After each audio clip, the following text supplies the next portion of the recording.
Hello and a Happy New Year to you. Welcome to Travel News Weekly by Turnpikes.com for January 5th, 2026. I'm Danny Pryor reporting. We start this week with a few last-minute New Year toll changes that happened over the weekend, one of which took effect on the first day back to work. An international crossing called the Detroit Windsor Tunnel. Operators of the tunnel added a last-minute toll increase for the Canada-bound travelers that went into effect at midnight Monday. It is the second toll increase for the DWT in just the past 2 months, we might add. Tolls were adjusted at the beginning of November for all travelers. Also, Monday was the first full commute day after bridge and tunnel tolls went up Sunday for those traveling in the New York City metro area. The increase includes all bridges operated by the Port Authority of New York and New Jersey, as well as those operated by the Metropolitan Transit Authority. Of course, this includes key bridges like the Verrazano Narrows Bridge, the Kennedy Bridge, as well as the Queens Midtown Tunnel and the Hugh Carey Tunnel, also known as the Brooklyn Battery. One rate that did not go up was the congestion toll price for those entering the Manhattan Business District south of 60th. That's still $9 for cars. Speaking of congestion tolling, the toll zone in Manhattan just celebrated its first anniversary January 5th. The program is credited with helping raise a significant amount of much-needed cash for the MTA, as well as reducing traffic across the Manhattan borough. But whether the program continues after January remains to be seen.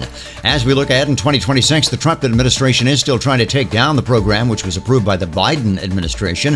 The federal judge hearing the case, Louis Lyman, has set a hearing for January 28th to listen to oral arguments surrounding two motions, one by the MTA seeking to dismiss the Trump administration's efforts to end congestion tolling, another by the Trump administration seeking summary judgment to end congestion tolling. Judge Lyman was to have issued a ruling sooner, but in December postponed a hearing until after the new year. So far, Lyman has tended to rule in favor of the MTA.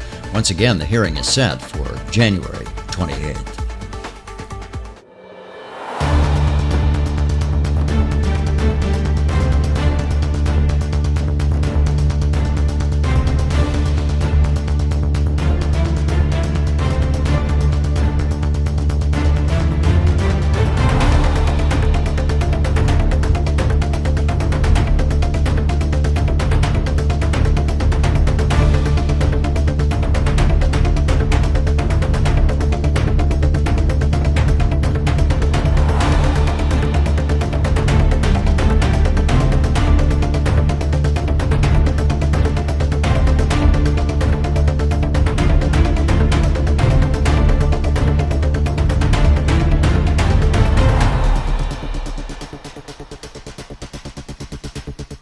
In case you missed it, construction is set to start in Oklahoma City in a matter of weeks to widen a section of the John Kilpatrick Turnpike to 6 lanes.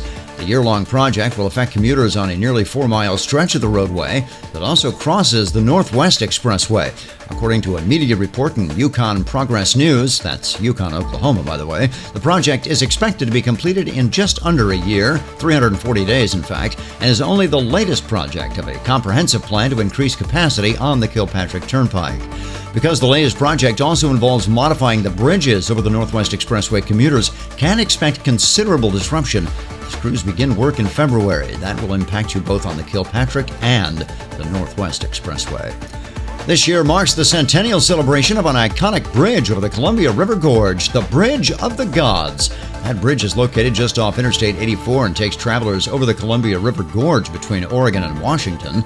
The Commission for the Port of Cascade Locks is set to select a vendor and program director this week for the Centennial Festival for the Bridge of the Gods, which is currently set to happen in August and September. The Port Commission set a January 6th special session to select that vendor, Outdoor Viewfinder, which is an Oregon-based special events company. The event is expected to incur just over $45,000 in charges related to the festival, not including a sponsorship sharing package in which the port plans to pay the contractor 25% of sponsorship revenue generated by the event as well. We'll provide an update on this story in our next Travel News Brief. And also coming up next week, we take a sneak peek at the new PA 43 extension that is set to open later this year near Pittsburgh. That will also benefit drivers coming out of West Virginia. We will explain in next week's report. Until then, please drive safely and avoid distracted driving.